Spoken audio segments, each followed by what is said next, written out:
Tudo bem? Todos me Hello, ouvindo? everybody. How are you? Everybody listening to me? Bom, vamos começar mais um evento do Tiaços. Hoje é com grande alegria que a gente recebe Ginete Paris. É um grande orgulho, uma grande satisfação, Ginete, ter você conosco. Os eventos do Tiaços, eles têm sido, desde então, uma espécie de homenagem à psicologia arquetípica. Já passaram por aqui Michael Van Adams, Patricia Berry, Stanton Marlan, Mary Watkins, Robert Romanichin, Ed Casey vai estar por aqui também. E não haveria como não contar com a sua presença, Ginete. Eu comecei a ler a Ginete em 1990, no livro Meditações Pagãs, livro que uma amiga minha chamada Marta Chagas, que está aqui conosco, me apresentou, me emprestou. Depois eu tive a oportunidade de, em 2000, num evento em homenagem a James Hillman, na Pacífica, conhecer a Ginete pessoalmente. Então, para mim, é uma imensa satisfação, Ginete, que você esteja aqui conosco. Eu sei que eu fui insistente no meu convite, uma insistência puer, mas que bom que você pôde aceitar e estar aqui conosco. É um grande prazer te receber. Fique à vontade.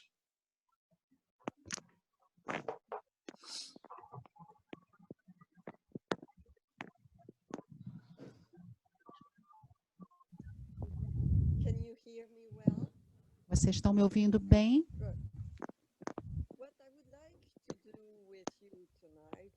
O que eu gostaria de fazer hoje à noite é mostrar as bases e a prática da psicologia arquetípica e simplificá-la e o seu modo de trabalho com todos os tipos de audiências, escolas,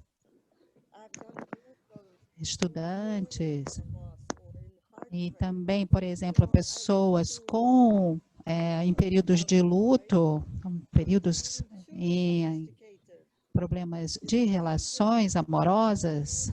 Então, nós temos essa questão de ser muito sofisticada. E nessa noite eu não quero falar, eu quero falar da forma básica e mais simples e suas ideias para que possamos encontrar, de certa forma, a imagem. O problema é que nós nunca vamos ter uma pergunta se você uma resposta se você perguntar qual é a sua image, or if you ask somebody in a heartbreak, which is the situation I've studied more in the last 2 years, they'll say, well, it's like an arrow piercing the heart. Ou é uma flecha que está atingindo o meu coração, ou uma facada nas costas, mas, na verdade, as pessoas não sentem essa imagem da flecha, porque é uma imagem medieval. Então, quando você pergunta qual é a sua imagem, o que você recebe são clichês, e realmente não funciona. Não realmente traz algo do inconsciente. Então, isso é uma coisa.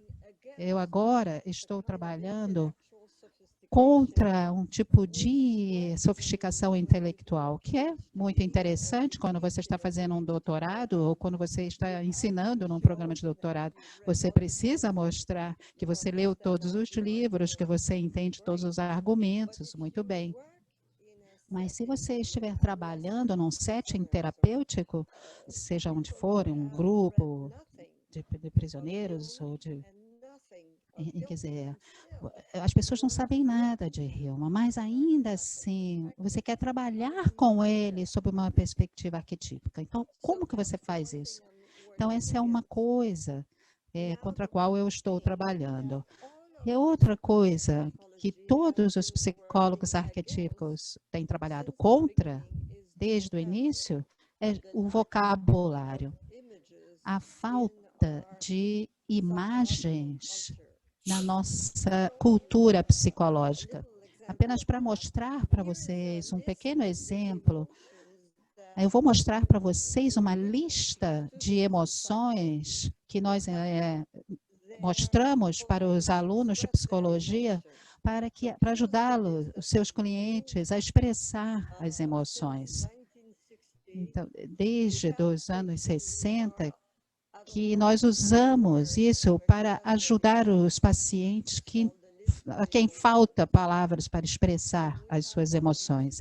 Então, aqui nós temos a lista de emoções. Luciana, você pode, por favor, projetar aqui na tela o documento Lista das Emoções?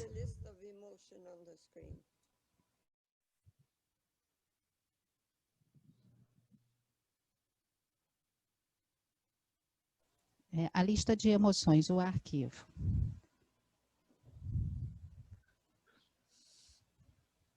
Vai lá, Luciana, primeiro abre o arquivo.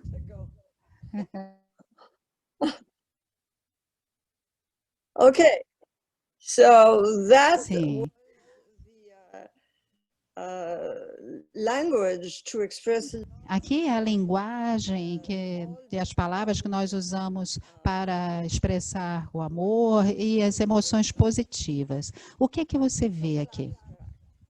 São todas abstrações, não tem nenhuma imagem.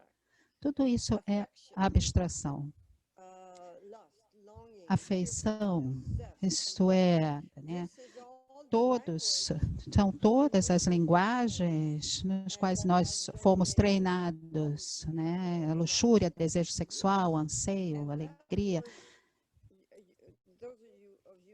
E vocês que leram Hillman sabem como que ele fica com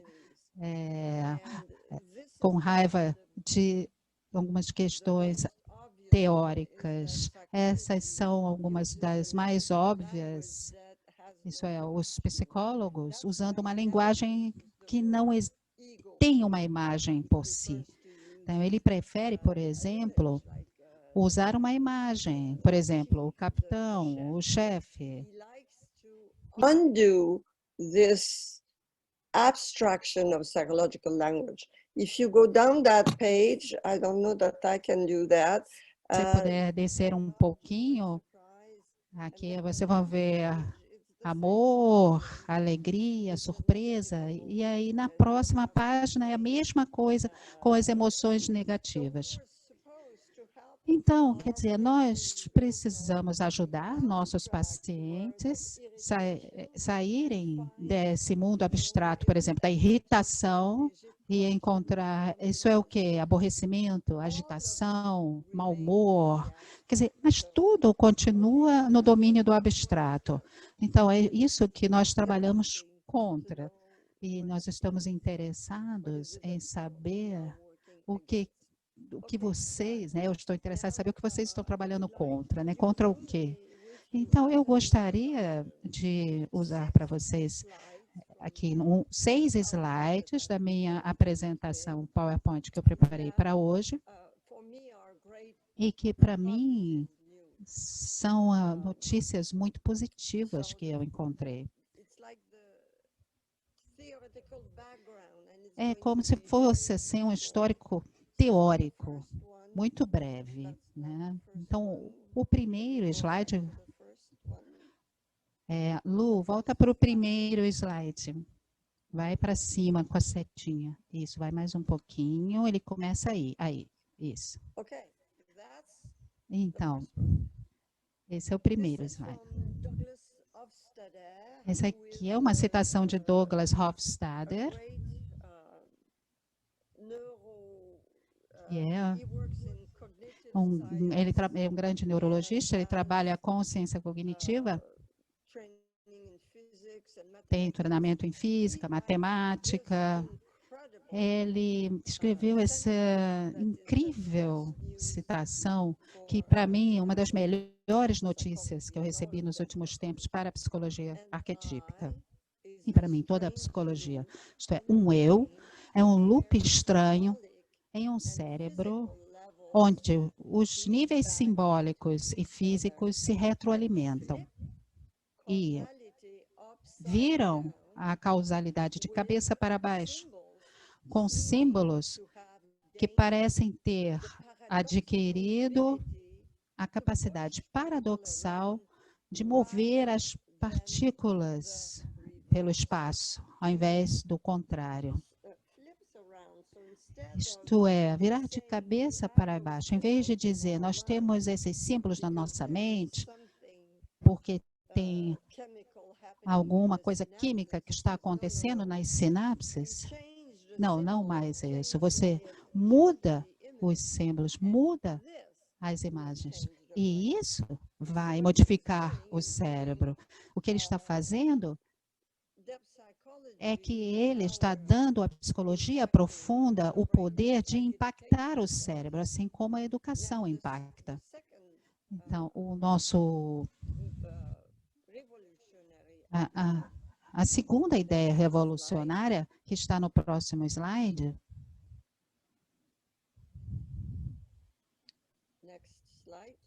que está no próximo slide, isso. A prática da psicologia arquetípica é um ver através, em direção ao símbolo, imagem interior, imagem onírica, mito, metáfora, analogia, símbolo, todas as coisas imaginárias. Como que você chega a essa imagem interior? Porque um conteúdo arquetípico se expressa, em primeiro lugar, através da metáfora. E aqui eu não quero fazer nenhuma distinção entre um símbolo, uma metáfora, uma imagem interior, uma imagem de um sonho. Todas as coisas imaginárias estão na mesma categoria. Eles são todas as coisas que vivem no inconsciente. Isto é, Hillman escreveu, nada é literal, tudo é metáfora. Isso é realmente algo básico. E na forma como nós abordamos, fica bastante óbvio que para se livrar de uma metáfora ou um mito destrutivo, não adianta argumentar com fatos objetivos. Apenas uma nova metáfora ou novo mito eliminará uma antiga metáfora. Isso é um exemplo conhecido disso, é como que o movimento dos direitos civis nas comunidades negras, eles não tentando dizer os negros são iguais, eles simplesmente mudaram a metáfora e disseram, começaram um novo mito. Isto é, o negro é bonito. Isso é a única maneira de mudar uma metáfora. Ou se você ver imagens do cinema, por exemplo, quando o feminismo começou a ter um impacto, isto é, ao invés de fazer aquele discurso, quer dizer, não é verdade que uma mulher não pode pilotar um avião. Quando eles, por exemplo, estão no seu período menstrual. Quer dizer, isso não é razoável. É muito melhor ter filmes onde, por exemplo, a mulher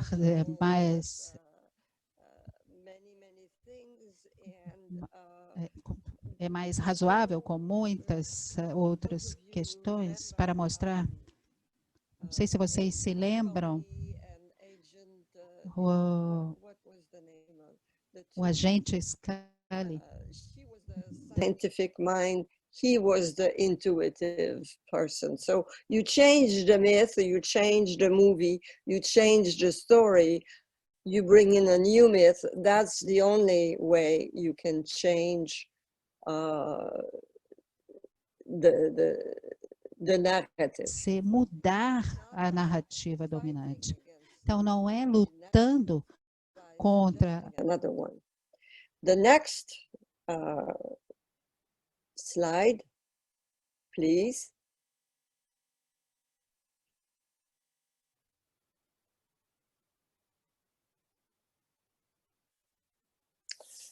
Now, this one is quite fascinating. É bastante fascinante para mim, que é Tulving, da Universidade de Toronto.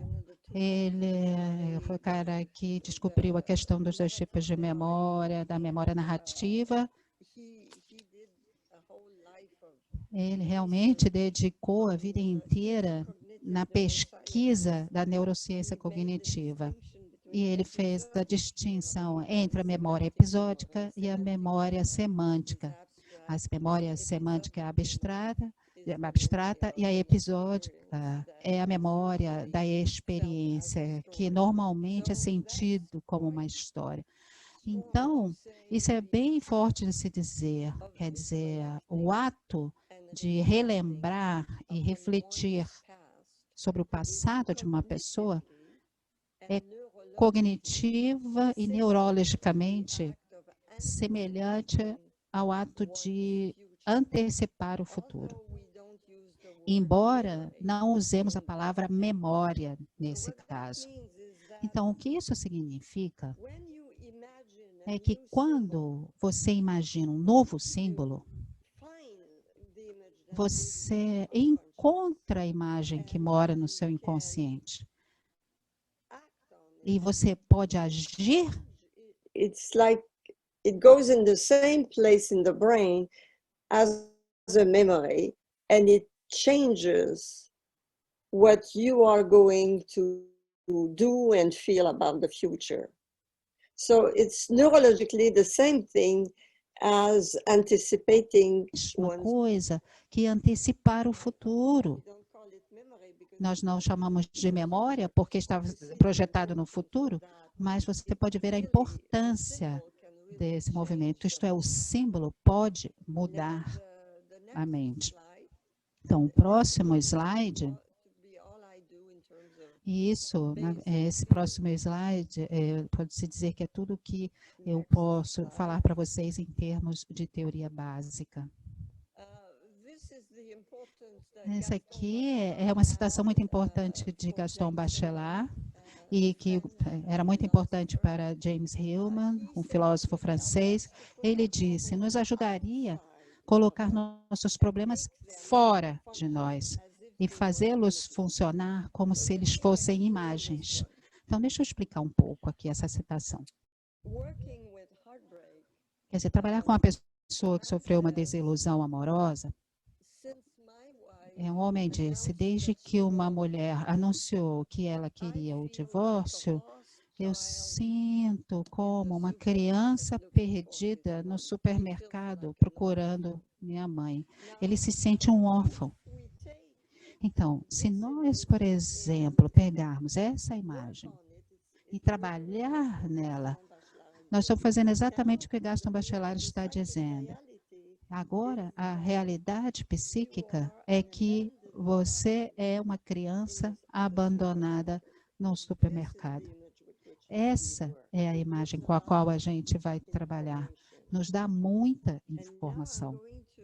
E agora eu vou para um método que nós usamos na prática com 4 exemplos básicos. De tempos em tempos, eu vou pedir para vocês para darem contribuições. Alguns de vocês podem contribuir com imagens. Vamos lá para o último slide. Antes do último, nós temos mais um aqui. As imagens simbólicas, como sonhos, são mapas. Quer dizer, diz onde você está em termos do seu inconsciente. Mas um mapa, ele só é útil somente se você é capaz de localizar a sua posição e se você tem uma noção do seu destino. Do contrário, o mapa é inútil. Então, encontrar a imagem interior é como aquele alfinetinho no mapa dizendo, você está aqui. E faz com que você discuta, talvez com o seu terapeuta, e você pode dizer, eu sou uma criança perdida dentro do supermercado. Isso é onde que nós começamos, é onde eu estou agora. A imagem localiza dá a você uma localização, um lugar. E é claro, talvez o seu destino. Se você está procurando sua mãe, significa que você está procurando um conforto, segurança, relacionamento. E não necessariamente é infantil, apenas está dizendo, e isso é bastante frequente na desilusão amorosa, esse tipo de regressão. Muito bem, agora eu vou mostrar para vocês 4 exemplos que eu vou usar e talvez explicar a técnica que eu utilizo. O último slide, Lu.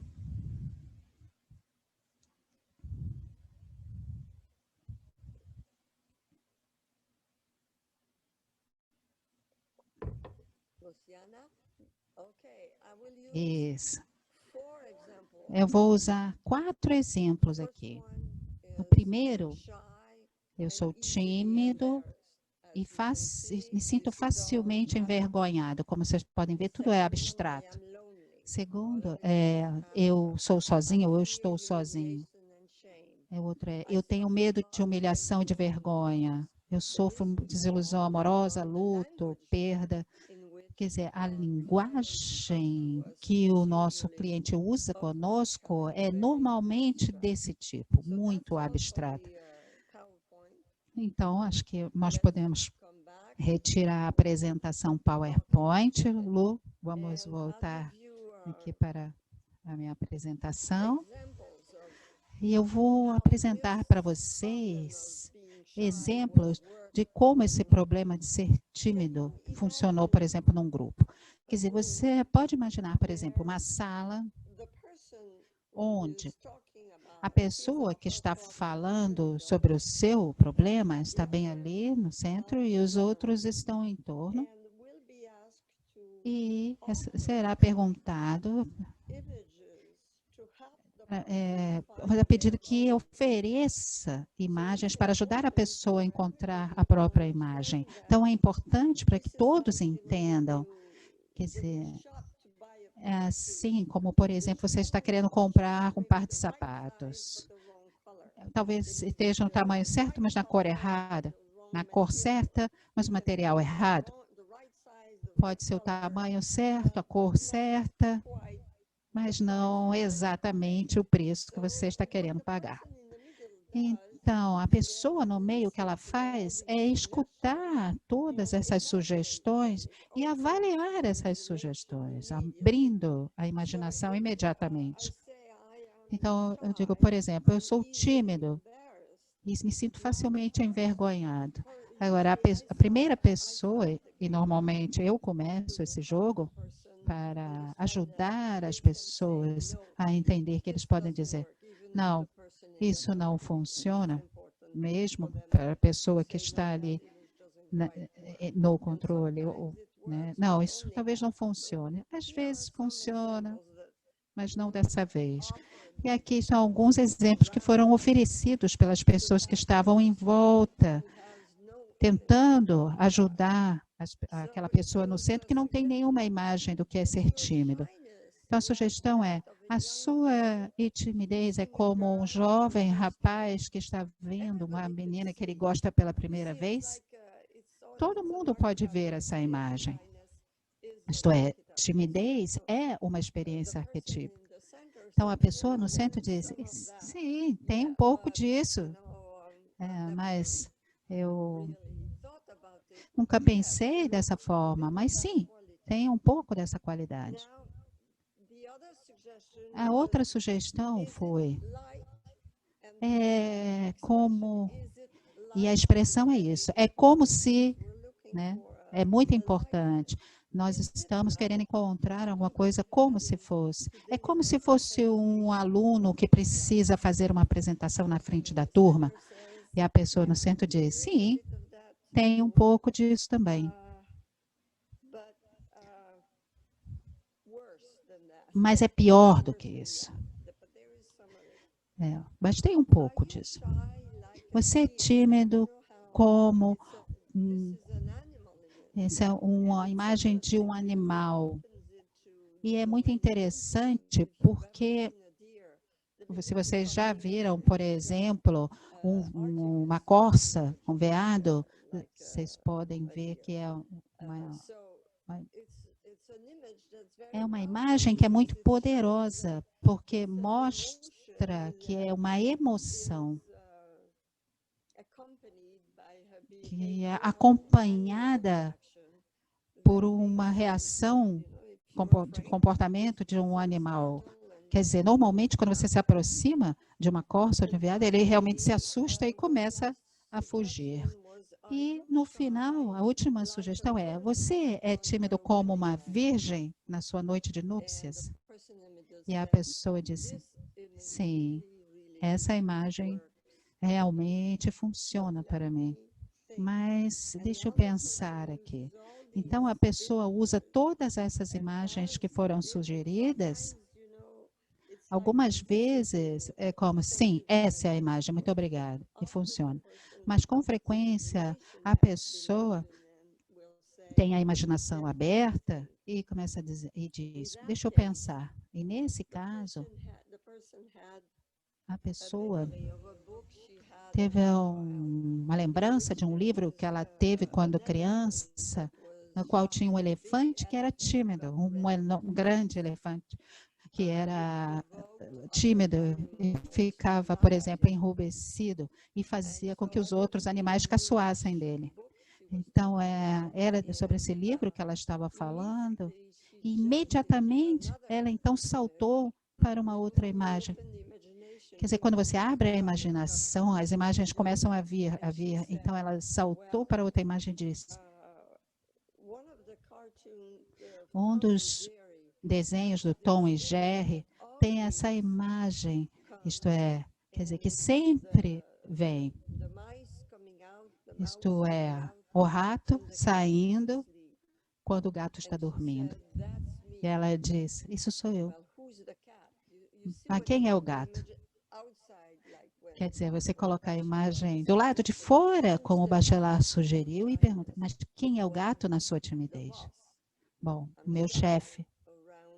Eu sou tímida ou tímido quando estou com uma figura de autoridade. Então, isso foi a descoberta que ela teve através da imagem, trazida através da imagem. Quer dizer, a timidez tem a ver com estar na presença de uma figura de autoridade. Isso completamente mudou a discussão e nós acabamos indo para uma discussão em relação à reação à figura de autoridade. Ela não é tímida quando está fora dessa situação de estar diante de uma figura de autoridade. Então, essa é uma lista de exemplos que diz sobre esse tema de timidez, de como nós deixamos o campo abstrato da linguagem sobre a timidez e também as causas, quer dizer, nós não entramos no a sua mãe falava para você calar a boca. Quer dizer, nós não pensamos numa exploração causal, nem abstrata, nada desse tipo. Somente qual é a imagem da sua timidez. Uma vez que ela encontrou, isto é, eu sou o rato que sai quando a figura de autoridade está dormindo ou não está lá, nós chegamos ao ponto que a gente queria, mas também a abertura da imaginação para todas as outras imagens da timidez. Então, eu gostaria de ouvir as perguntas de vocês a respeito desse caso, mas ainda mais interessante, eu gostaria de pedir que vocês contribuíssem com exemplos de timidez que sejam uma imagem. Outra coisa que eu gostaria de falar sobre esse tipo de abordagem é que cria uma generosidade incrível. Todo mundo trabalha bastante com a própria imaginação para sugerir uma metáfora adequada de timidez. Então, vamos ver o que vocês, por exemplo, aqui podem oferecer para essa pessoa, né, que está aí no centro.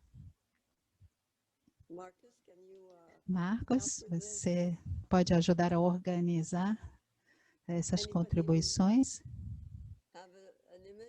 Alguém tem uma imagem que gostaria de sugerir?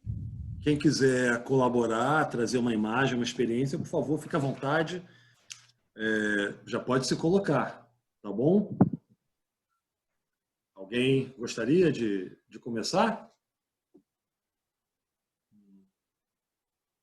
Ginete, não necessariamente sobre timidez, Yes. não, mas me recordo de um paciente hoje, de um paciente essa semana, me falando a partir de tudo isso que nós estamos atravessando no país, no Brasil, nesse momento, governo Bolsonaro, queimadas, enfim, que ele acha que nós estamos nos conduzindo como rebanhos para o deserto.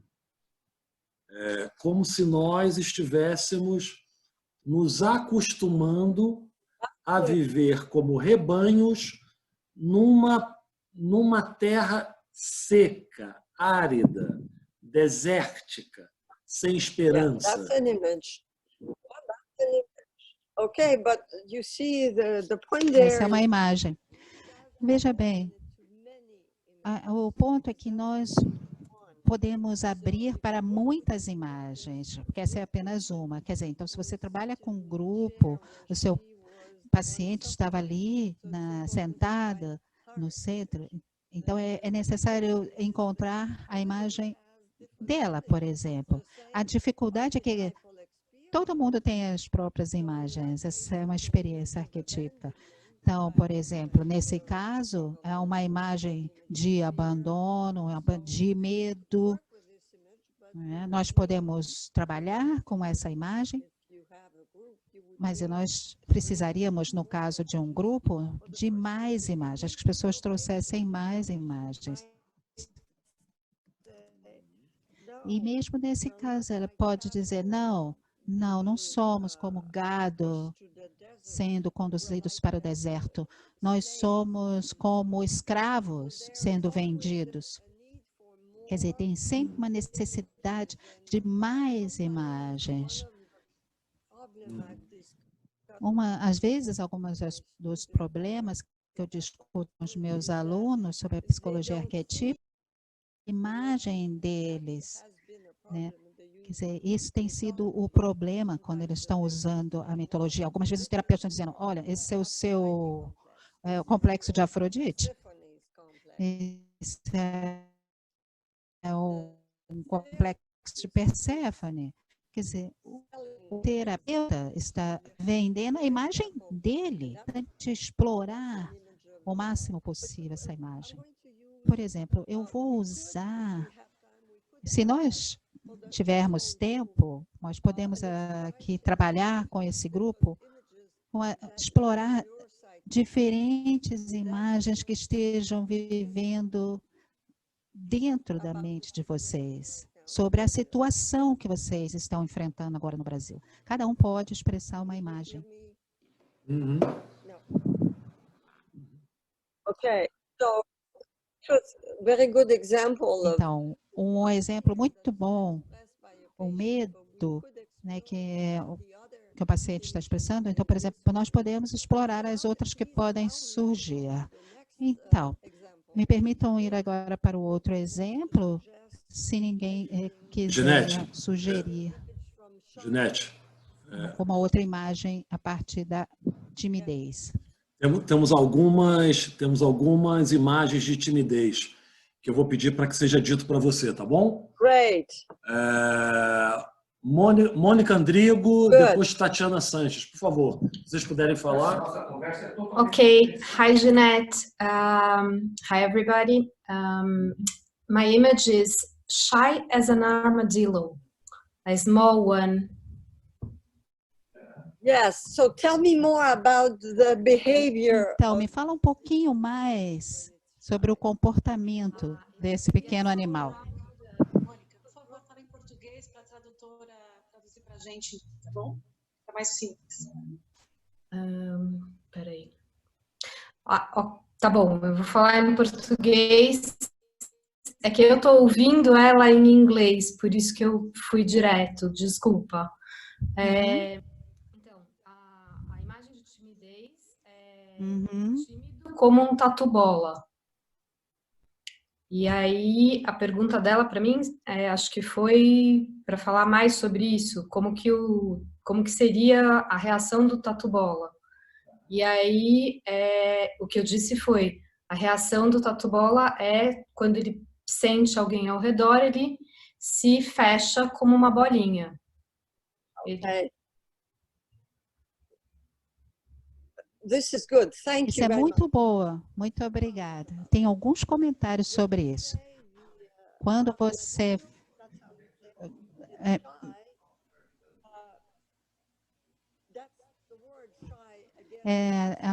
é, nós temos, por exemplo, essa palavra tímido é de novo abstrato. Então, o que você faz é que quando eu olho para o tatu-bola, nós temos essa sugestão de que ele se enrosca e tenta se esconder. Isso é que é interessante, esse movimento, não tanto o adjetivo, né, de que ele é tímido, como a coça é tímida, mas que reações são essas que podem trazer a expressão arquetípica.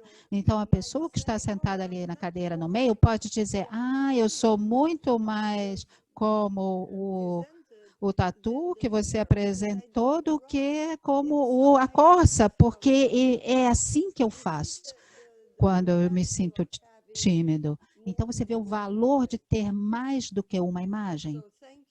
Então, muito obrigada, Mônica. Obrigada. Nós temos alguma outra imagem? Obrigada, foi ótimo. Mas alguém tem alguma outra imagem? Larissa, você sugeriu uma imagem, quer falar? Ok. Larissa? Tá, eu desativei o meu microfone. A minha imagem é uma erva daninha entre flores, cercada de flores. Então, essa é a minha imagem. Deu para ouvir? Vocês ouviram? É uma erva daninha cercada por quê? Desculpa. É uma erva daninha cercada por quê? Flores. Ok. So,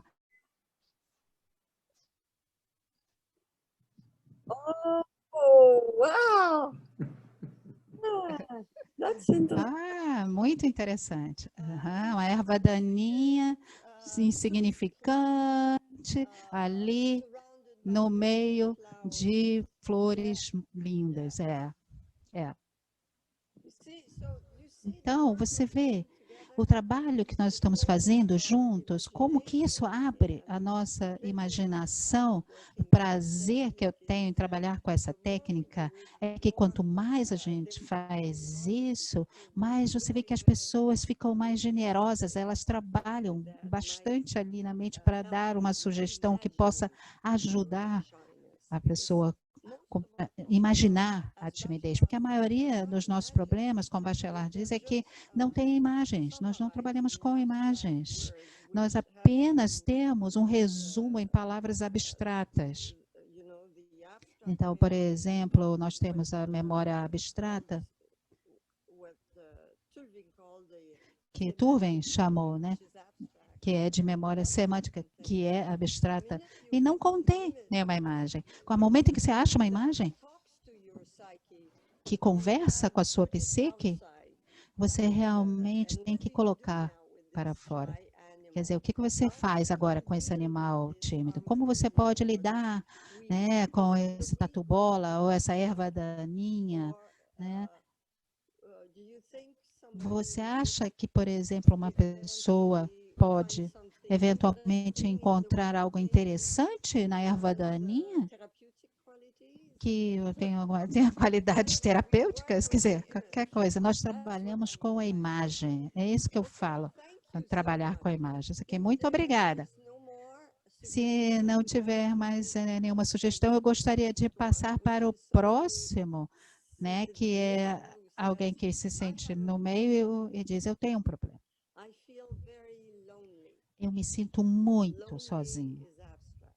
Quer dizer, sozinho, solitário, é abstrato.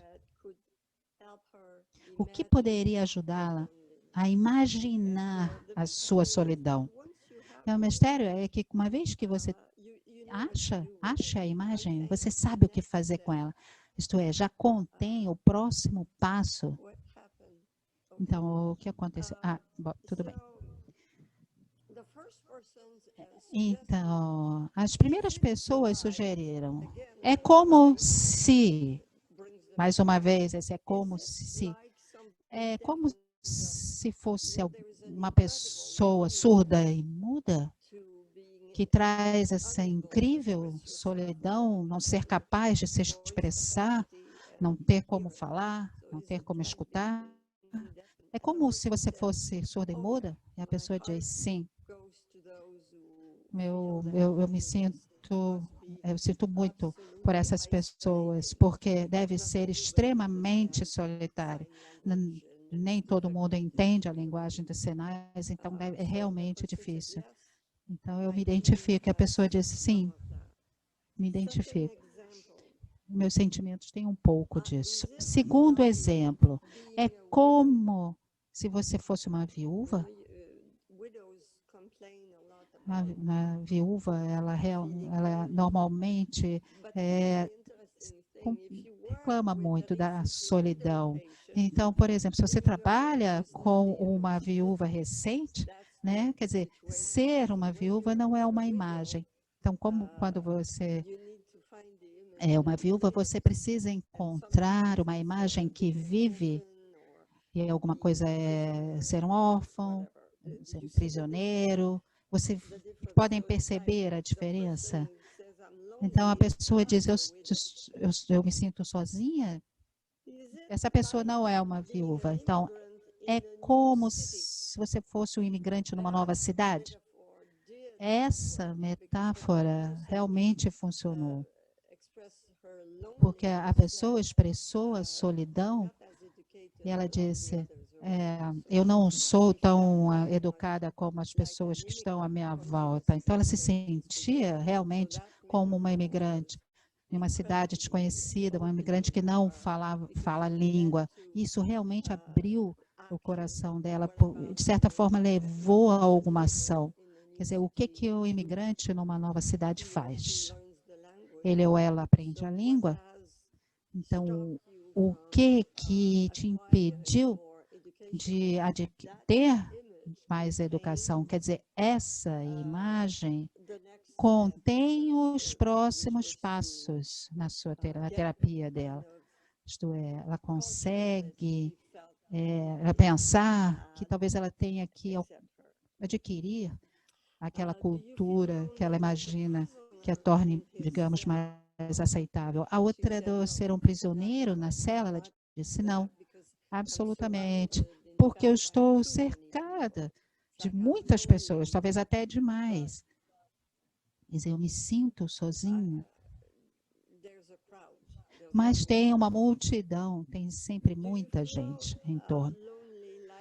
Se sente sozinha como um filho único? E algumas vezes é que essa metáfora dada por uma pessoa e pode ser colhida por um outro participante, que pode dizer, eu realmente não tenho ideia que um filho único poderia trazer a solidão, porque esse é o meu caso. Então, isso é uma metáfora, e na verdade não funcionou para a pessoa no centro do ciclo. Então, você vê como que essa abertura da imaginação pode funcionar dentro de um setting terapêutico de um grupo e como eles podem ir se ajudando. Você se sente sozinho como Cristo na cruz? Isto é, essa famosa frase, por que o Senhor me abandonou, Pai? Isso é uma das imagens mais fortes de solidão que nós podemos ter. E também, outra coisa, uma cena que eu vi no documentário, eu sempre uso imagens de filmes. E tem um documentário que foi mostrado no mundo inteiro, onde tem um elefante que ficou 30 anos com a parceira e eles foram separados. O zoológico não podia manter ambos os elefantes, dois elefantes fêmeas. foram separadas. Quer dizer, depois de 20 anos, eles reuniram os dois elefantes e foi tão emocionante que todo mundo viu essas imagens.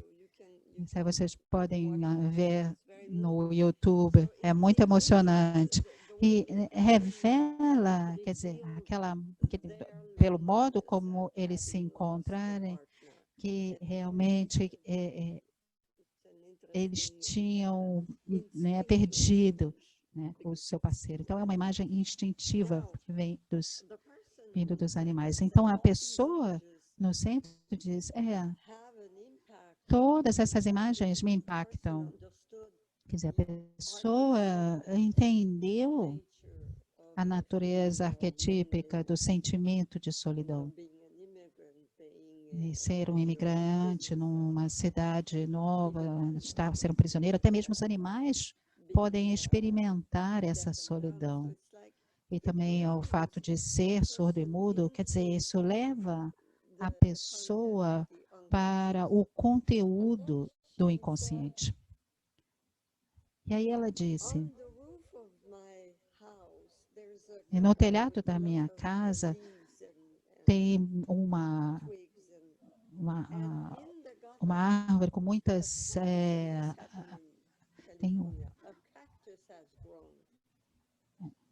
um cactus, ele cresceu na calha da minha casa, em torno do meu telhado, porque ela estava cheio de folhas. E eu realmente, normalmente não limpo lá. Então, quando eu volto para casa, eu sempre olho para aquele cactus. E agora eu descobri que é um cactus solitário.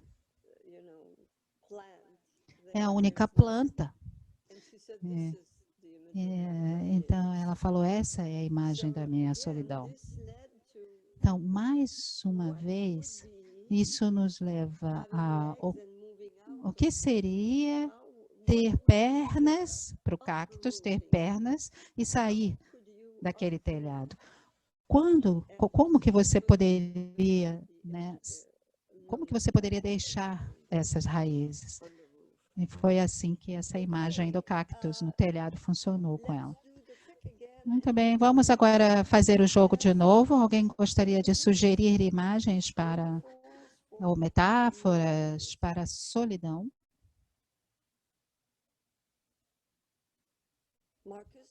Marcos, você tem algum? Microfone. Eu vou ler algumas frases que estão aqui, tá bom? Solitário como se fosse uma estrela sozinha no cosmo. Okay, oh, lovely, thank you. Solitário como alguém cujas ideias nunca são consideradas.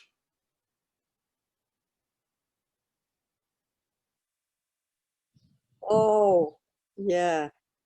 Okay, now we ask question, is it a brilliant star? Is it a star Então vamos aí para a estrela primeiro. É uma estrela brilhante? É uma estrela que fica mais distante das outras? Muito distante? É uma bela estrela que pode ser vista por outras? Então, muito obrigada. Agora vai para o segundo, Marcos. Vou para um outro, tá? Sozinho como um fósforo apagado, como um fósforo frio. É um poema do Fernando Pessoa.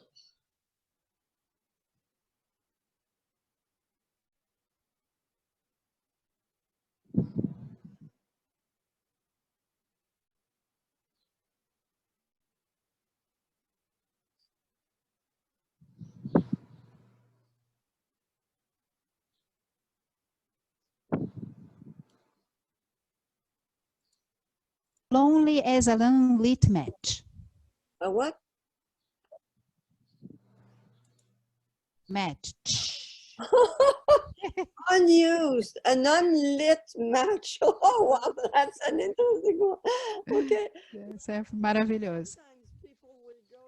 Algumas pessoas, as pessoas vão para, por exemplo, o realismo. Quer dizer, eu estou sozinho como um peixe numa bicicleta, por exemplo. Normalmente isso não funciona. Porque é difícil colocar o seu paciente no lugar do fósforo. Mas a pessoa, mas eu vejo o que significa ser não utilizado, né? Isto é, um fósforo não utilizado. Então, é muito interessante, mas, de certa forma, tomem cuidado com imagens que sejam fantásticas demais. Mais uma coisa, a linguagem, por exemplo, quando você fala, os meus colegas me esfaquearam nas costas, quer dizer, a linguagem, já contei muitas dessas metáforas, que de certa forma está conectado com uma reação psicossomática. Quer dizer, se você realmente sente como se você tivesse sido apunhalado pelas costas, as suas costas começam a doer. Mas o problema é que é mais idiosincrático do que isso. Então, por exemplo, você pode ter um colega e o sentimento não é o de ser esfaqueado pelas costas, e sim de ser envenenado. Você tem necessidade de vomitar ou de ser estrangulado. Então, você vê, o problema com a linguagem é que contém belas imagens, como, por exemplo, ser apunhalado pelas costas, uma coisa ruim, porque você não pode prever, é uma traição, é algo imprevisível, e você não pode se defender. Então, ilustra a situação arquetípica muito bem, mas pode não necessariamente fazer com que você sinta a situação. Por exemplo, alguém que está pisando no seu pé, é uma outra expressão. Então, todas as imagens precisam ser ajustadas para a sua experiência. É ali que elas vão ser mais úteis. Que, mais uma vez, a situação vai, frequentemente, por exemplo, chamar os clichês. Por exemplo, clichê de uma desilusão amorosa, tá? Clichê, clichê, clichê. Então, nós realmente precisamos evitar. Eu acho que eu vou trabalhar com o fósforo não utilizado. Eu vou perguntar.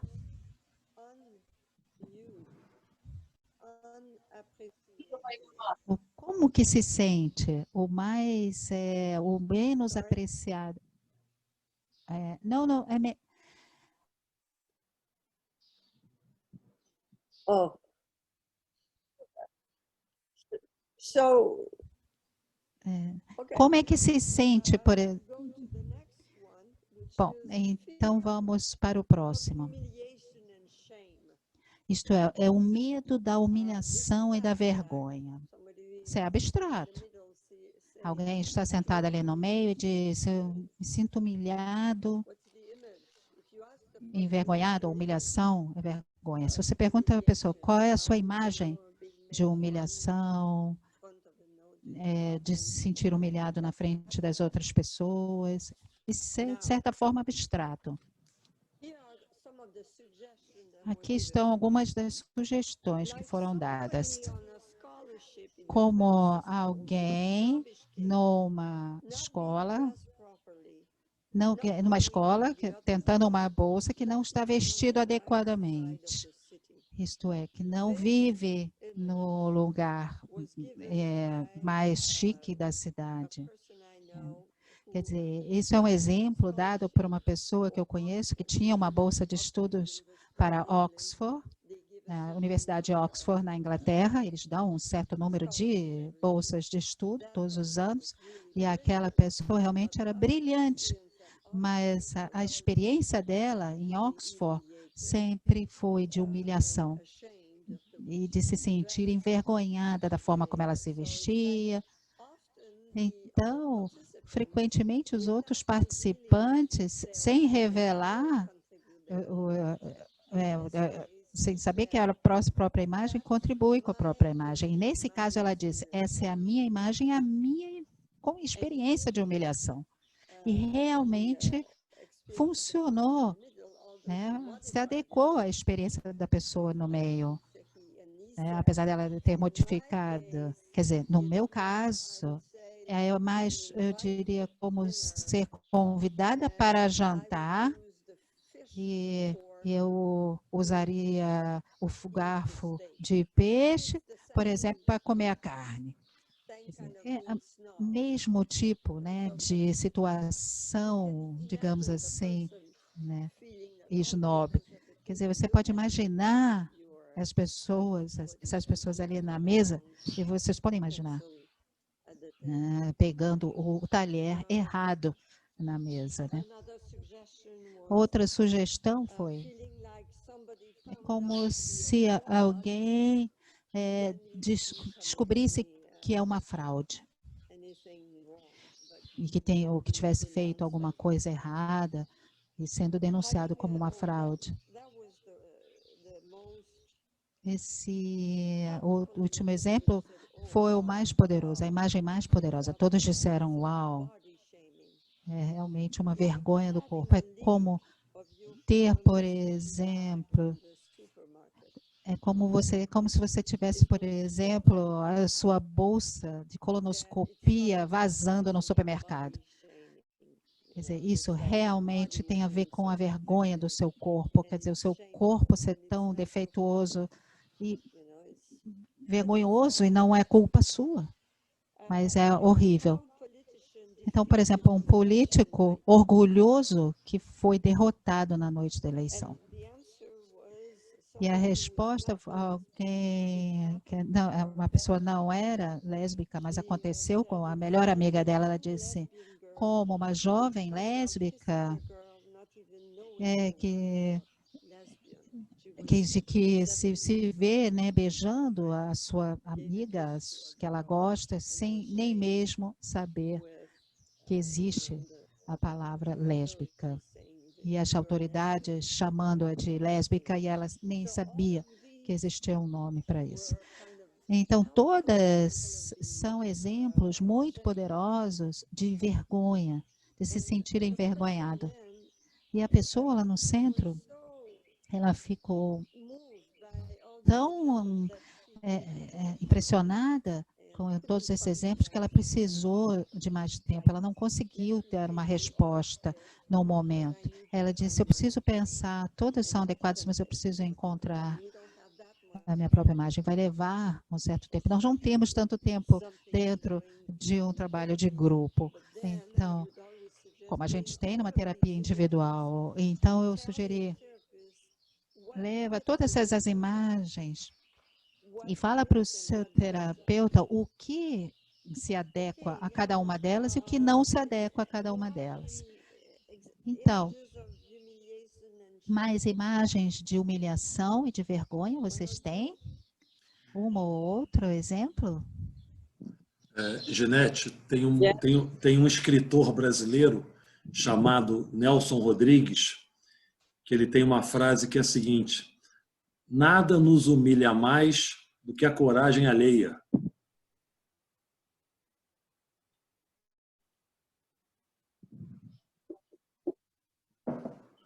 Oh, wow. Ok, wow. Essa é realmente muito bela. Então, será que nós podemos colocar isso numa cena que possa ser relevante no cenário político de vocês atual? Uma cena, por exemplo, se alguém estivesse fazendo um filme, um diretor, como que você mostraria essa vergonha? Isso, por exemplo, é uma técnica muito fácil. Perguntar à pessoa, se você estivesse fazendo um filme ou você fosse fazer um documentário, como que você mostraria essa cena? Alguém tem coragem e o outro não. Por exemplo, alguém que recebeu dinheiro para votar no Bolsonaro. Pegou o dinheiro e você vê isso. Isso seria uma cena? Está vendo? Eu estou pedindo a você para inventar esse pequeno cenário onde essa vergonha apareceria. Mas, é claro, não precisa fazer isso agora. Isso é uma coisa que leva tempo. Deixe, né?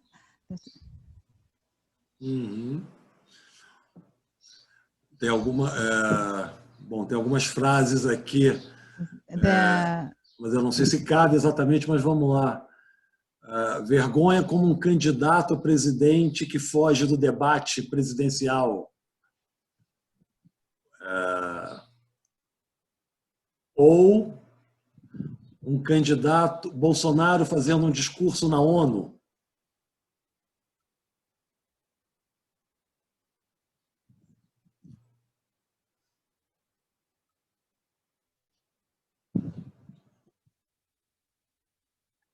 Okay, but these are facts. What are the images? These are the facts. Ok, esses são os fatos. Mas quais são as imagens? Encontrar a imagem que cada uma dessas pessoas tem, ou teria, né, de ser um covarde, ou de ser uma pessoa corajosa.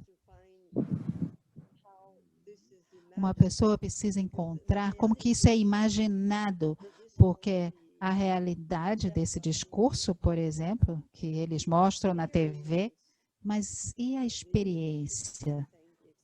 A imagem precisa conter a experiência. Então, agora eu vou só falar mais um pouquinho aqui sobre, por exemplo, o luto da desilusão amorosa, da perda. Os últimos livros que eu escrevi a respeito da desilusão amorosa. Aqui o que eu acho que é interessante, alguém me disse, a minha esposa me deixou, e tem tantas coisas, por exemplo, que eu vi nos Estados Unidos, quer dizer, a pessoa ser deixada pelo parceiro através de um e-mail. É realmente uma violência sem igual, isto é, você receber um e-mail e dizer, oi, querido, eu cancelei todos os cartões de crédito, as contas bancárias, e terminou, eu estou apaixonada por outra pessoa, tchau, tchau. Então, quer dizer, você vê que eu tive vários pacientes chegando e o sofrimento era realmente incrível, né, essa desilusão amorosa. E uma desilusão amorosa pode matar você. Então, as imagens que eu recolhi ao longo dos anos, como que trabalhar com esses pacientes, trouxe uma quantidade, uma abrangência de imagens muito interessantes. Mas você precisa encontrar a imagem que essa pessoa está trazendo no próprio inconsciente. Então, eu realmente senti que eu não consegui ajudar. Então, por exemplo, uma mulher diz, eu sou órfã, mas foi meu marido que eu perdi, não minha mãe ou meu pai. Quer dizer, ela tinha em torno de 60 anos. Então, a imagem de ser uma órfã. Outro era um rapaz, ele é um pouco mais velho, o clássico, né, que se casa com a mulher sexy, bonitinha. Depois eles têm um filho. Ela quer o divórcio, ela quer a casa, ela quer o dinheiro, ela quer a pensão. Então, o sentimento dele era realmente de ter sido um idiota. Quer dizer, eu devia ter previsto isso. Então, essa imagem, que tipo de tolo, isto é ingênuo, isto é, a imagem de ser um ingênuo, isto é, né, ter, de certa forma, se atraído por um ouro falso. Então, o outro diz, eu me sinto como um mendigo. Eu estou ali sempre implorando para ele como um mendigo. Estou sempre ali de joelhos. Por favor, volte para mim. Eu fico ali mendigando o tempo inteiro. Me dá alguma coisa, ou então eu vou morrer. Então, a imagem de um mendigo, isso foi que eu senti que a imagem tinha sido externalizada. Eu sou esse mendigo. Como que eu mudo esse comportamento? Agora que você tem uma imagem para ele. Uma mulher, por exemplo, que criava 5 filhos, e o marido a trocou por uma jovem modelo. Eu sinto como uma empregada que foi mandada embora. Então, eu tenho... Quer dizer, o marido fala, bom, agora eu estou aqui com essa belezura, posso ir. Então, quer dizer, outra pessoa se sentia, por exemplo, como um soldado derrotado, quer dizer, ele era um patriota, ele realmente trabalhou pelo país e pagou a educação dos seus filhos, quer dizer, ele se sentiu, de certa forma, derrotado. Todas as estratégias que ele utilizou para a própria vida, para o crescimento. Então, por exemplo, uma criança que não foi limpada, né? Eu me sinto como um lixo, uma lata de lixo. A pessoa que usou a imagem da casa, eu sou uma casa abandonada, me sinto como uma casa abandonada. Ou um cavalo doente, cavalo de trabalho doente. Então, você tem também imagens que vêm de sonhos, quer dizer, perder o passaporte, a carteira, a mãe perguntando na porta quem é você, o que você quer. E também algumas metáforas somáticas, quer dizer, uma desilusão amorosa se sente como uma hemorragia. Por exemplo, meu coração se quebrou, então só tem uma possibilidade, né? Agora, uma hemorragia é mais vital, quer dizer, toda a energia saindo do meu corpo. Então, se você tem essa imagem do coração partido, mas não é como você sente, você não precisa necessariamente falar sobre isso, mas se o seu sentimento é que você está sofrendo uma hemorragia, e isso mostra claramente onde você está, isto é, aquele alfinetinho no mapa. E também petrificação, amputação, eu estou petrificado, liquefação, calcificação, paralisia, engasgar, fome, febre, lepra, tudo isso são idiosincráticas, todas essas imagens. Quer dizer, uma pessoa, por exemplo, tem hemorragia, isto é, o trabalho que o inconsciente está fazendo é realmente muito, muito interessante. E, finalmente, eu acho que eu vou parar por agora. Nós temos uma imaginação imatura do amor. Se nós olharmos para o simbolismo em torno do amor, nós podemos ver que ele é muito contraditório. Nós temos uma lista de símbolos contraditórios. Por exemplo, é imaginado como um corpo num caixão, uma iniciação num templo. É também um coração sendo atingido por uma flecha, uma escola de mistérios e tortura. É uma disciplina espiritual ou um esporte, entretenimento, um jogo, uma guerra, uma forma, né, de ruptura. Por exemplo, você tem todos esses simbolismos para o amor.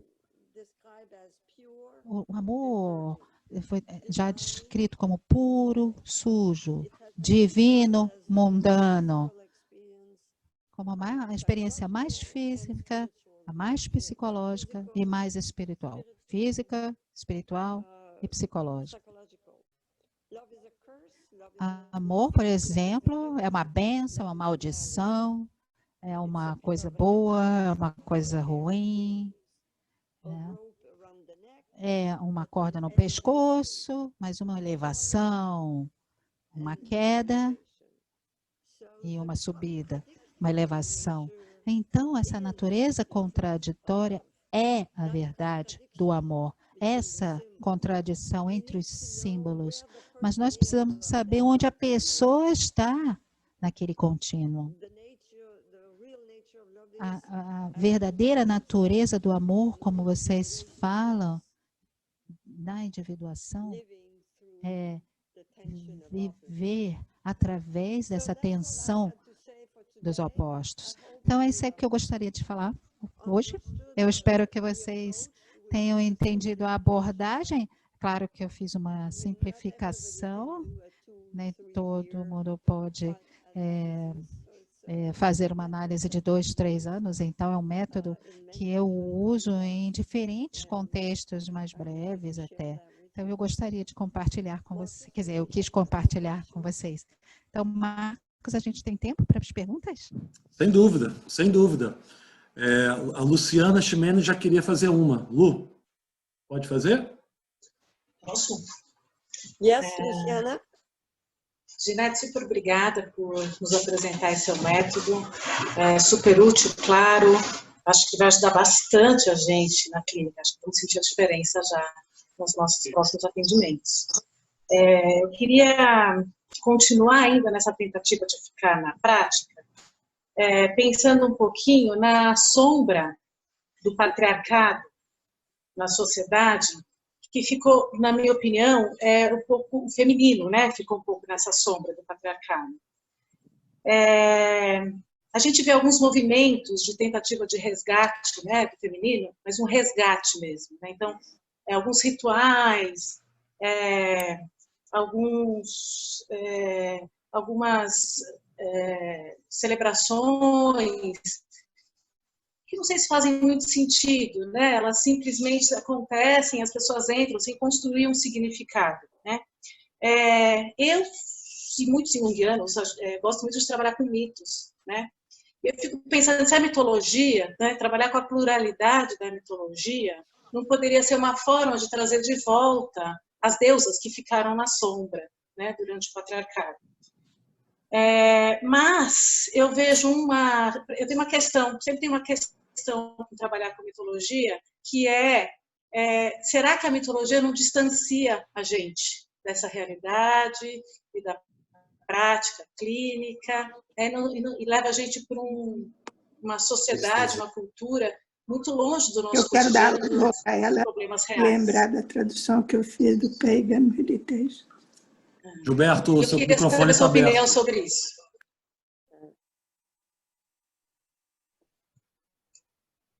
E é isso, Gina, acho que eu queria saber a sua opinião sobre isso. Well, it's a very interesting question. Essa é uma pergunta muito interessante. Eu posso falar sobre a minha história de vida quando eu descobri, por exemplo, que existiam deusas também, não só deuses. E me deu assim um sentido de esperança. Mais uma vez, como eu mencionei, ver alguns dos meus alunos trabalhando com mitologia, quase como que uma prescrição. Isto é, você tem um complexo de Afrodite, ou de Deméter. Eu achava que isso era frequentemente pouco útil, porque estudar a mitologia me ajuda a reconhecer um padrão arquetípico.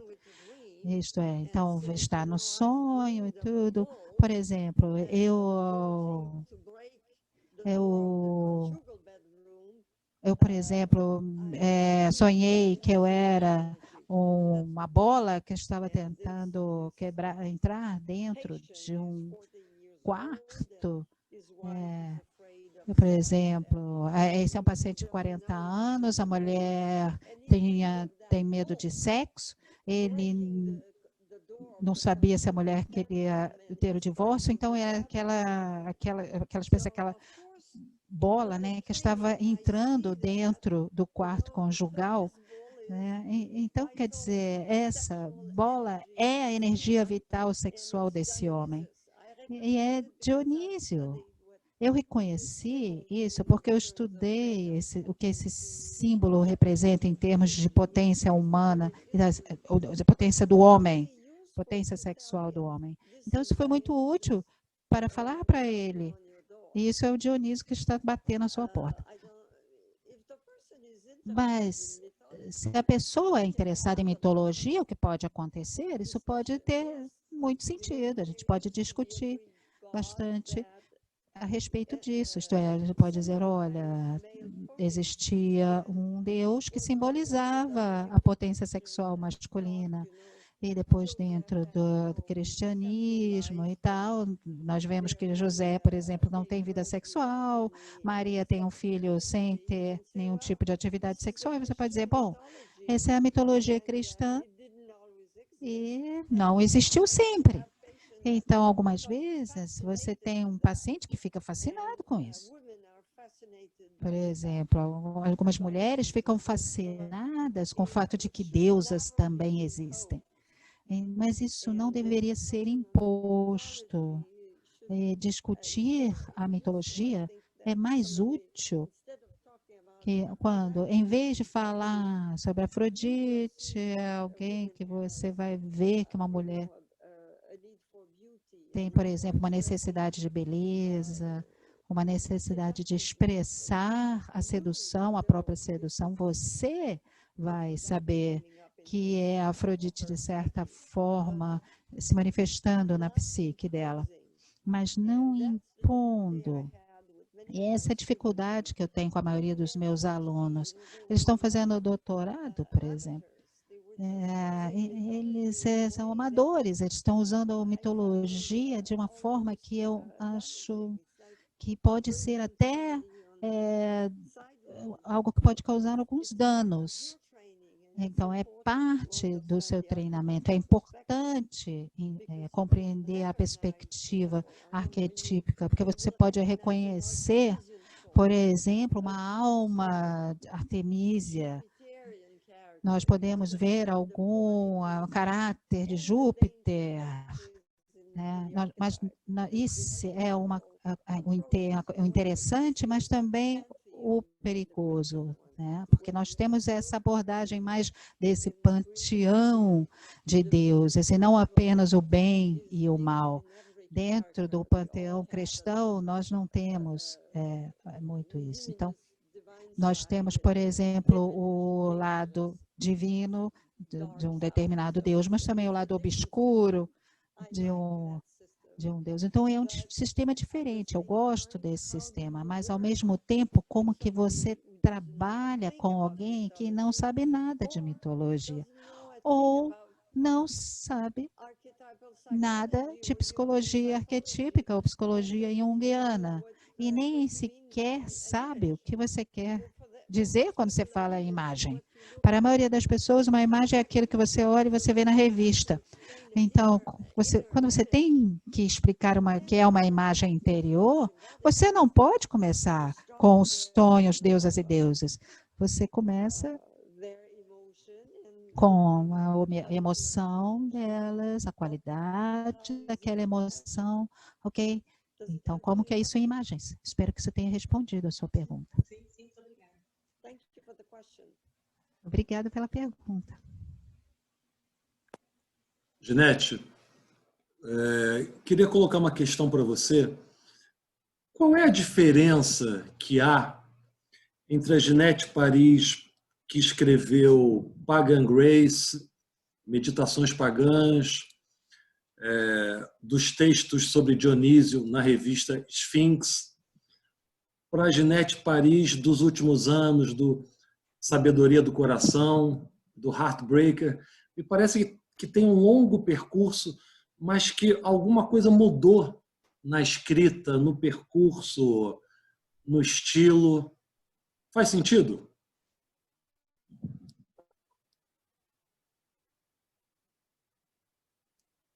Oh, that's a wonderful question. Essa é uma pergunta maravilhosa, sim. Como eu disse um minuto atrás, estudar mitologia me deu esperança na época,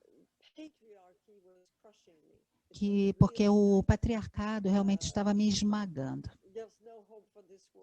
Isto é, eu pensava, não tem esperança para esse mundo, é realmente injusto. Então, isso a psicologia era muito cristã em muitas formas. E então eu estava indo para o paganismo, né? E revelando, de certa forma, o quanto que a psicologia estava sendo cristã. Então, 50 anos atrás, ali na psicologia, eu já estava desesperançosa com muitas teorias, isto é, que estava rotulando todo mundo clinicamente, especialmente as desordens de personalidade. E estudar a mitologia, eu falei, nossa, Afrodite é muito louca. Isto é terrível em algumas coisas, Dionísio é completamente histórico, isto é Júpiter, é Apolo. Então, quer dizer, você tem toda a loucura desses deuses ali, mas eles são deuses. Então, eu fiquei fascinada por essa descoberta do panteão grego, dos deuses e das deusas e as suas histórias. E depois eu comecei a ver essas presenças na vida cotidiana. Isso é que você tem, por exemplo, em Meditações Pagãs e Pagan Grace. Isso é essas divindades na vida cotidiana, como que eles aparecem. Quer dizer, nós não temos uma igreja para Ártemis, mas nós temos a mitologia. Nós não temos um templo aqui, mas nós temos toda essa história. Então, basicamente, salvou a minha vida como uma psicóloga. Deu uma profundidade que eu não estava encontrando naquela época. E depois, trabalhar com o Hillman, que nunca foi meu professor, nem meu analista, mas foi o que me publicou, né? E um grande amigo também. Nós trabalhamos em muitas coisas juntos. Também quando eu comecei a ensinar em Pacífica, eu gostava do que ele estava escrevendo, mas eu não achava muito prático. Ele sempre costumava dizer, você faz a prática e eu faço a teoria. Então era um tipo uma psicologia arquetípica, de certa forma, pouco prática. De alguma forma, eu levei isso a sério e pensei, como que eu posso fazer isso?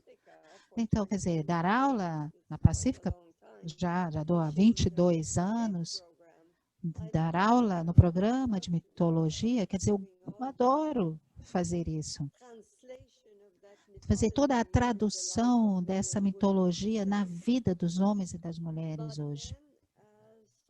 Mas depois, voltando para o meu país, eu senti que eu queria trazer todas aquelas ideias extraordinárias, lindas, para ajudar as pessoas que não têm toda essa gama de leitura ou de conhecimento. Isso leva muito tempo ler o Jung inteiro, Hilma inteiro, né? Algumas vezes, ler 2, 3, 4, 5, 6, 10 vezes. Por exemplo, toda Marie-Louise von Franz, que eu adoro, todos esses livros que eu li, reli, e começar a ensinar de forma a desenvolver uma abordagem prática ou abordagens práticas que eu quero testar, por exemplo, em prisioneiros, estudantes da universidade, delinquentes. E é fascinante para mim a generosidade que vem quando você trabalha, que você vê quando você trabalha num grupo, quer dizer, a pessoa que está no centro, você pode ver a presença física daquelas pessoas, ou como se você visse o inconsciente se abrindo. E a generosidade de todas as pessoas que trabalham ali conosco. Por exemplo, hoje nós tivemos um grupo, quer dizer, 100 é demais até, mas quando você está fisicamente presente, numa sala, por exemplo, com um grupo de 15 pessoas, quer dizer, todos os inconscientes estão conectados, todos estamos tentando encontrar imagens que possam ajudar aquela pessoa. Isso é uma coisa que acontece ali que é simplesmente maravilhoso. Isso responde a sua pergunta, Marcos? Claro. Obrigado, Ginete. A Sônia Labate quer falar com você. Sônia. Oi, Ginete, vou falar em português. Estou falando com você para nos congratularmos que eu fiz a tradução de Pagan Meditations uns 20 anos ou 30 anos atrás. I know. I remember your name now that you Sim, lembrei do seu nome agora. Que prazer te ver. É? Sou muito grata a você. Rever e muito orgulhosa de ter traduzido o seu livro, que eu acho que foi o primeiro que foi traduzido aqui no Brasil, que foi uma sugestão do próprio Hillman, um pacote de 4 livros, e foi uma coleção muito interessante que depois foi reeditada, e eu tenho muito prazer de ter feito esse trabalho. Foi um trabalho muito prazeroso. Prazer em te ver. would you like to receive the other book? Você gostaria de receber os outros livros que eu escrevi? Com certeza, muito obrigada. Okay, Marcus, I'll send them to you. Marcos, eu vou mandar para você. E você, por favor, manda para a Sônia. Com certeza. Obrigado, Well, Sônia. I thank you. Obrigado, Sônia. Um abraço.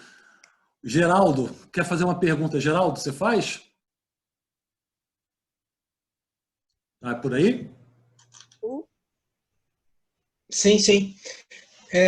Boa tarde, Ginete. Eu queria fazer uma pergunta. Como é que... Porque me parece que, às vezes, nós somos atraídos pelas abstrações. Nós conseguimos, às vezes, chegar na imagem, mas, às vezes, o analisando oferece a imagem, ou a gente está trabalhando na imagem, mas parece que as abstrações nos atraem e nós voltamos para as abstrações. A pergunta é como continuar trabalhando com a imagem sem ser seduzido pela literalidade e pelas abstrações? Eu não sei se eu fui claro. Thank you. That's a very good question. Muito obrigada, é uma ótima pergunta. Olha, tem um livro maravilhoso, de novas teorias sobre o cérebro, o lado esquerdo do cérebro, o lado direito do cérebro, elaborado 30 anos atrás, como se nós tivéssemos esses dois lados do cérebro. Quer dizer, é mais complicado que isso. Quer dizer, nós temos... É mais complicado que isso. Nós temos direita, esquerda, frente, trás. Então, mas tem uma nova teoria sobre isso, que foi escrito pelo... O nome dele é Megalquist. Ele explica como a cultura leva você a pensar com o lado esquerdo do cérebro e evitar o lado direito do cérebro. Então, uma das razões pelas quais nós gostamos de falar de forma abstrata é o discurso dominante. Então, na neurociência, não é assim, quer dizer, que eles falam. Eles não usam imagens na neurociência. Apesar de ter sido da neurociência que nós aprendemos que as imagens têm mais impacto no cérebro do que a linguagem abstrata. Então, toda a cultura é abstrata. E é uma espécie de uma mímica, né? Como se a psicologia quisesse se mostrar como uma ciência. Então, quer dizer, precisa usar esse tipo de linguagem. Então, toda a psicologia profunda e arquetípica estão dizendo, desculpe, mas é mais como uma arte, mais como uma filosofia. Então, quer dizer, um movimento feito por Jung, Hillman e muitos outros, incluindo a mim mesma, isto é, voltando para as humanidades. Quer dizer, de certa forma, isso não significa que a psicologia experimental, a neurociência, a psicologia cognitiva, não tenha um tipo de psicologia científica que está aqui. que trabalha com as ressonâncias magnéticas, com o que está acontecendo no cérebro, mas tem um outro tipo de psicologia que não usa essas abordagens, nem esses instrumentos, e que trabalha com o invisível, por exemplo, né, com amor, justiça, e são todas abstrações. Como é que isso vive no inconsciente? É uma coisa totalmente diferente, uma abordagem diferente. Tem duas psicologias, aquela psicologia profunda, arquetípica, e aqui nós temos a outra psicologia científica. E a maioria das universidades vai ensinar apenas, por exemplo, psicologia baseada em evidências, mas não significa que a outra não exista. Isto é, mudar um mito, mudar um símbolo, mudar a forma como você vê a si mesmo, como você vê o seu futuro, não é algo que uma máquina ou um remédio possa fazer. É algo como precisa que você veja o que está vivendo dentro do seu inconsciente, tentando imaginar o próximo capítulo da sua vida. Eu estou vendo o Gustavo. Gustavo Oi, Beck. Gustavo. Ele traduziu, estudou na Pacífica e traduziu. Qual que você traduziu?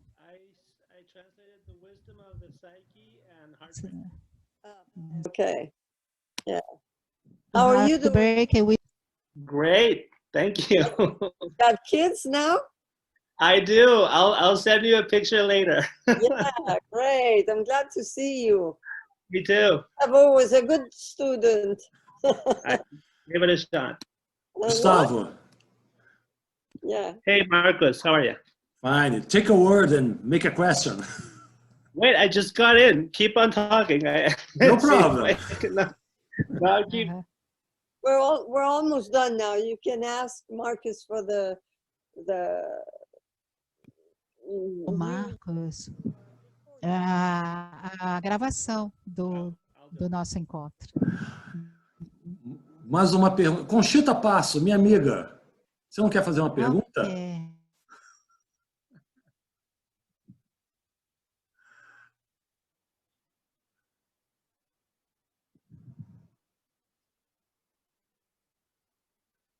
Temos a Bárbara. A Marta Chagas. Marta Chagas? Então, Martinha e depois a Bárbara, tá? Por favor. Ok. Primeiro agradecer, né, que está sendo uma palestra assim, fantástica, né? Muito obrigada, Ginete, né, ao Marcos, a Luciana. E eu queria, assim, eu fiquei pensando, né, a importância, né, do analista se permitir imaginar, né, quando você falou, né, de você poder sugerir imagens. Então, que se o analista, vamos dizer assim, ele é o tímido, né, é esse rato que fica com medo de sair por causa do gato, né, fica difícil, talvez ele caia sempre na questão das abstrações, né. Então, seria essa, vamos dizer assim, tentar ficar mais à vontade com a sua própria imaginação. Well, thank you, because, Muito obrigada, Marta, por mencionar isso. Porque uma coisa que é crucial é que quando você está trabalhando individualmente, com o seu analisando, o que eu faço para ajudar a me ajudar a não impor a imagem ao paciente é perguntar, fazer perguntas é como se fosse, quer dizer, dando pelo menos 3 ou 4 imagens que são bastante contraditórias, para que o paciente possa entender que eles vão ter que trazer. Não, é mais como essa, mais como ela. Não, essa não funciona. Então, alguém que diga, eu sou tímido, eu vou falar, você é tímido como...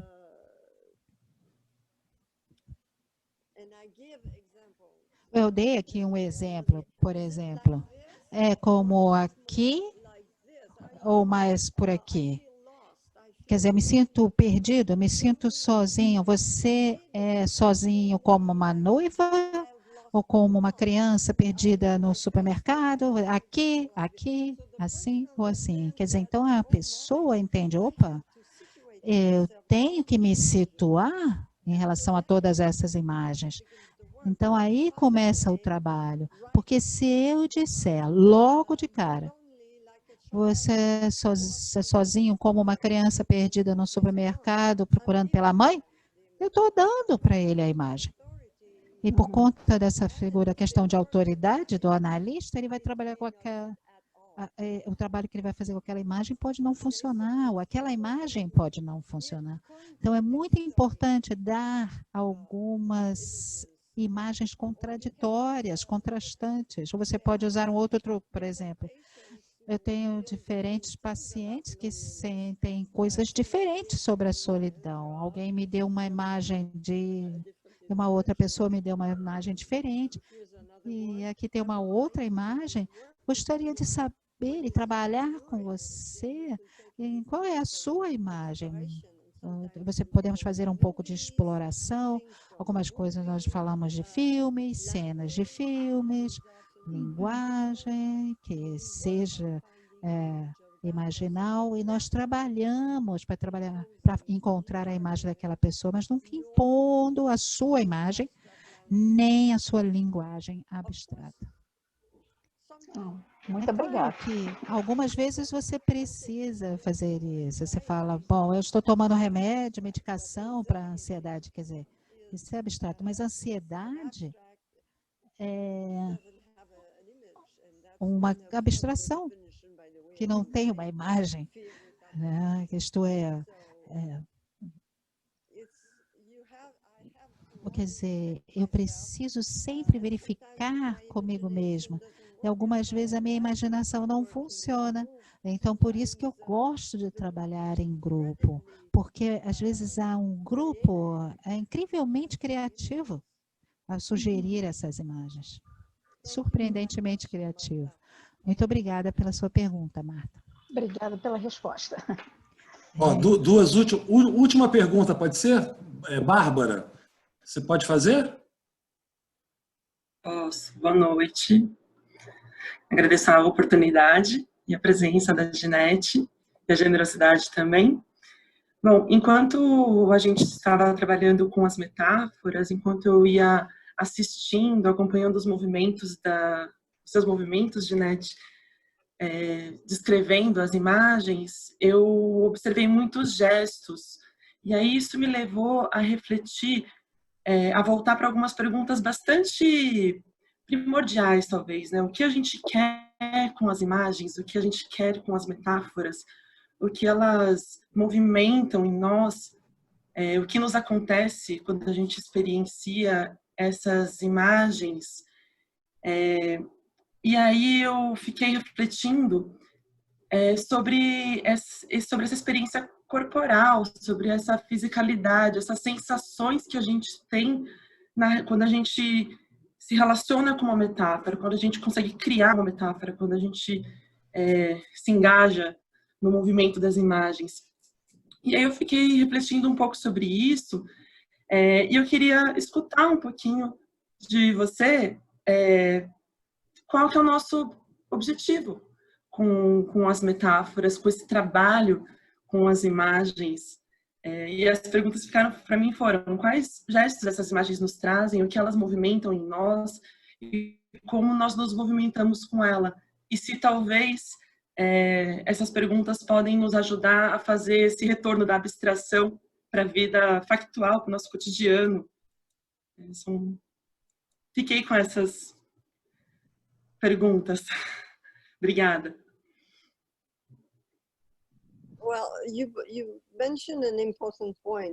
Você mencionou um ponto muito importante, isto é, o que nós queremos com essas imagens. Bom, uma imagem simples é conectar com o inconsciente. Esse é o objetivo. Você quer conectar. E quando você conecta, você vai ver o corpo da pessoa expressando uma alegria ao encontrar essa imagem, mesmo que seja uma imagem dolorosa. Vou dar um exemplo. Por exemplo, nas imagens de solidão. Eu lembro de uma pessoa que era um campeão de vela, campeão de vela.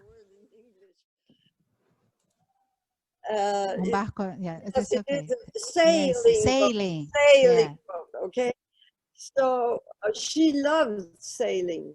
Ela adorava, essa pessoa adorava velejar. Mas depois eu disse, eu estou sozinho, me sinto muito sozinha. A minha imagem, quando eu estou sozinha no meu veleiro, no meio do oceano. Muito bem.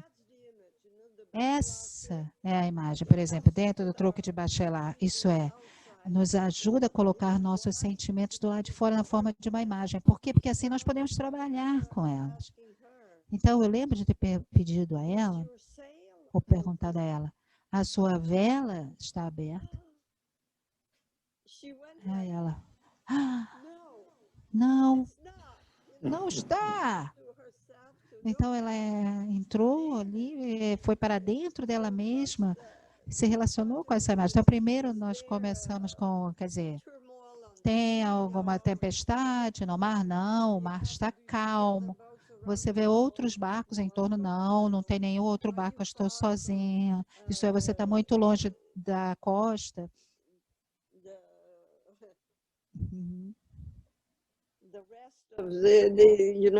Are you far? Você está muito distante? Sim, eu estou muito distante. E depois a questão é, a sua vela está aberta? E ela olhou e descobriu que por isso que ela estava sozinha. Ela não conseguia, de certa forma, velejar. Então, a imagem para fazer a pergunta, por quê? Por que você vai encontrar a imagem? Isso é para responder a essa pergunta. Então, esse é o momento em que a pessoa fala com o rosto, com a expressão, com o corpo. Minha Nossa Senhora, isso é de grande valor. Minha vela não estava aberta. Quer dizer, o que isso significa na vida real, abrir a sua vela? Então, tem toda uma série de possibilidades. E nós temos que, de algum ponto, conectar a imagem com a vida real. Nós não ficamos na imagem o tempo inteiro. Quer dizer, você precisa conectar com o que aquilo significa na vida real. Outro exemplo que eu gostaria de dar, do porquê que nós fazemos isso, essa pessoa era de Los Angeles. E tem um museu em Los Angeles chamado Tar Museum. Quer dizer, tem uma espécie de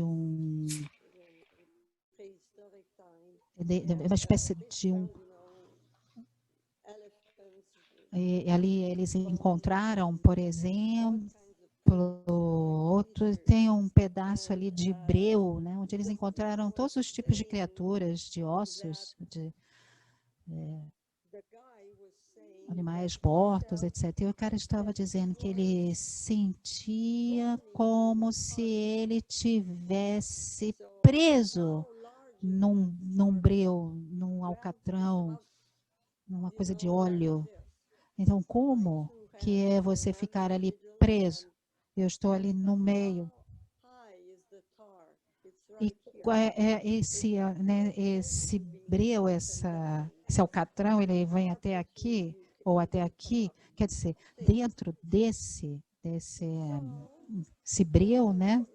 Você não consegue, de certa forma, sair. Então, todo o grupo estava fazendo perguntas. Como que você caiu ali dentro? Está fazendo frio? Ou está quente? Está queimando? Como é que está? Que nós sempre sabíamos as respostas para essas perguntas. Mas aí, em um determinado momento, uma pessoa perguntou, se você quisesse se mover o seu corpo, você tentaria tocar ali no lado? Então, quer dizer, esse rapaz, ele estava usando um corpete, né, por conta de de um acidente de carro que ele teve, então o corpo dele, ele estava usando isso há muito tempo, o corpo dele é muito rígido. Mas dentro da imaginação, alguém sugeriu que se você pudesse se mover um pouco, você conseguiria tocar a borda, e ele tentou. E descobriu que ele poderia se mover mais do que ele imaginava. Quer dizer, a imagem dentro da mente dele é que não tinha nada que ele pudesse mover no seu corpo. Ele estava simplesmente ali preso. Então, tentar alcançar a borda e depois, claro, na imaginação, começar a se mover e realmente alcançar aquele ponto onde ele pudesse ver que se ele pudesse fazer isso, outras pessoas pudessem dar a mão a ele para tirá-lo de lá. E é claro que todo o grupo reagiu e começou a dar a mão. Estendeu a mão para ele e metaforicamente tirou ele de lá. Então, isso foi um momento realmente grandioso dessa psicologia de grupo. Porque a coisa mais fascinante é o que pode acontecer com o seu corpo. Ele levantou e disse, olha, esses movimentos eu nunca pude fazer antes, nunca consegui fazer antes. Então, você simplesmente encontrar a imagem, ele realmente não aguentava mais, ele estava até aqui, ele estava pronto para morrer, ele era um suicida. Então, essa imagem contém a solução também. Isto é, mova-se, move seu corpo, move sua psique, pede ajuda. Então, a imagem sempre contém algo precioso, algum tipo de mensagem do inconsciente. Os sonhos fazem isso, por isso que nós estudamos sonho. Esse método, eu acho que ele é bem mais rápido. É que também no sonho você precisa, de certa forma, interpretar o sonho. Isso complica, porque você tem diferentes teorias. Quer dizer, o sonho eu acho que é útil quando você está ali numa situação de terapia individual. Então, essa abordagem ela é muito rápida e muito precisa. Vai bem no ponto, na essência. Além disso, convida outros a te ajudarem. Isso também é um presente. É isso, pessoal. Ginete. Did it answer your question? Não. Queria te agradecer pela presença, pela tua amabilidade conosco. Queria publicamente pedir desculpas pela minha insistência contigo. A minha insistência é um traço puer da minha personalidade que não se aguenta. Gustavo Beck conhece bem. Mas a minha insistência, eu espero que você tenha entendido, pelo fato de termos aqui 200 pessoas que estiveram presentes aqui para te ouvir, te prestigiar, pessoas que já leram você, continuam a ler, e para nós foi uma imensa satisfação e uma grande alegria poder te receber. Muito obrigado, mas eu queria que você falasse um pouco, a última pergunta, que é, você virou uma escritora de romance. Queria que você falasse do seu romance que você escreveu. Yes. Oh, it's about my life. Sobre a minha vida nos Estados Unidos. É em francês. As pessoas que leem em francês é uma outra forma de escrever. Isto é, falar sobre a sua vida através de um romance, não através de memórias ou autobiografia, é uma outra forma de abrir a sua imaginação. Porque você escrevendo uma autobiografia, você não pode escrever exatamente o que aconteceu, você tem que escolher, você não pode dizer muita coisa. E no romance você fica mais livre. Eu quero realmente me permitir essa liberdade. Eu realmente adorei o período esse período que eu escrevi esse romance, mas ele está em francês. Então, eu gostaria de agradecer a todos vocês, espero encontrá-los pessoalmente. De novo, podemos viajar, digamos assim. Os canadenses agora não podem ir para nenhum lugar porque a gente não é permitido voltar. Então, eu gostaria, por exemplo, de ir para Nova York, mas começou o Covid. Então, eu tinha uma viagem marcada para uma semana antes, né? Então, Para mim agora é impossível viajar, acho que é o mesmo para vocês. E eu desejo para vocês o melhor, é uma situação muito difícil que vocês estão enfrentando. Não sei se vocês vão fazer, quer dizer, muitos americanos, quando viajam para a Europa, eles compram um boné dizendo eu sou canadense e não americano. Por exemplo, eu não votei em... De qualquer forma, muito obrigada a todos vocês. Eu que te agradeço. Muito obrigado. Pessoal, obrigado pela presença. Queria agradecer a Luciana Ximenes, minha grande querida companheira de Tiaços, sem a qual nada disso seria possível acontecer. Luciana é a pessoa que a gente pensa junto, o Tiaços, organiza tudo, entra em contato com as pessoas. Lu, sua presença fundamental, novamente obrigado pela ajuda. E semana que vem temos mais, semana que vem temos Lucy Huskinson, falando sobre arquitetura, subjetividade inconsciente. Vai ser bem bacana, tá bom? Obrigado pela presença. 1h30 da tarde. Ah, é. Sexta-feira mudou o horário, é 1h30 da tarde. Tá bom? Espero rever a todos, espero que vocês tenham gostado também. Gustavo Becker, um abraço, meu querido. Grande abraço. Martinha, beijo. Isa, obrigado. Até a próxima, gente. Nada. Beijo.